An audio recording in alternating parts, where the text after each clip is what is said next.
Well, I wanted to test out if it cures quickly in the sun, which obviously if it's UV it should. But here in the Pacific Northwest, we don't always have a lot of sun, so we have a sunny day today, and I'm testing it out. I got to show you the funny thing I did. So I walked out here with my paintbrush, and I brushed a little bit on in some of the spots to see how quickly it would dry. And within seconds, it was already curdling. I'll have to show you here in a second.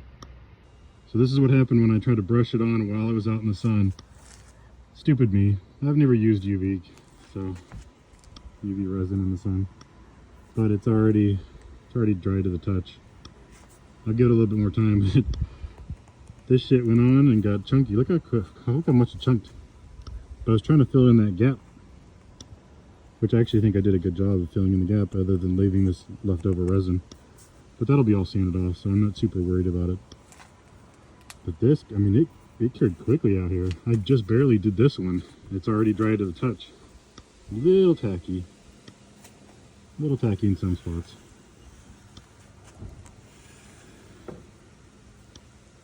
But wow. So I'll do another coat probably on this one. Obviously not outside because that dries super fast. But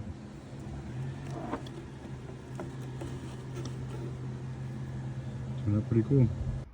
In case you're wondering what I think of actually using UV resin on 3D printed products, I'm a big fan now. I'm kind of wishing I would have started sooner because how much better UV resin makes a 3D printed piece. And I'm going to show you for instance. So yesterday I showed you guys the Dragon Mando helmet. As you can tell, it printed with a lot of ripples, and that's going to be a fun project to sand off, and a lot of little things that, you know, extra extruded material that shouldn't have been there. But this right here is where I tried to apply the UV resin in direct sunlight, and it curdled. I mean, it curdled right away. I mean, it hardened and curdled right away. So as you can see, it's I started sanding it to try to get it back to being smooth so I can see what I actually need to fill. But what I wanted to show you is this. So yesterday I coated the inside because I noticed I can see light through the helmet.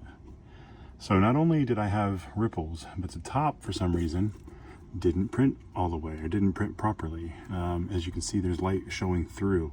So what I did was yesterday evening I coated the inside with the UV resin, and it actually helped. It actually filled in the holes, the gaps.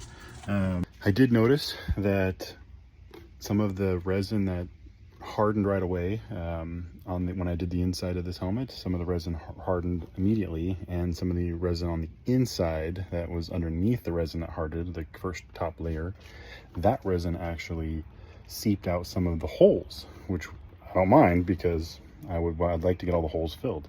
So I do have some spots on this helmet, I'll see if I can show you, where you can see where it seeped out.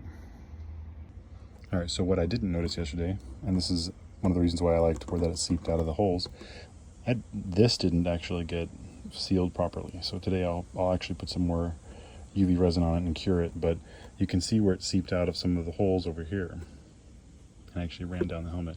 This is all easy, I can fix all this. But I am trying to get all the holes fixed because I don't want to have any holes in my prints. Now this is one of the worst ones. I had actually a worse helmet than this, and if I would have known about UV resin, it would have saved me a lot of effort and a lot of Bondo. But now that I know of UV resin, I'm going to keep doing it.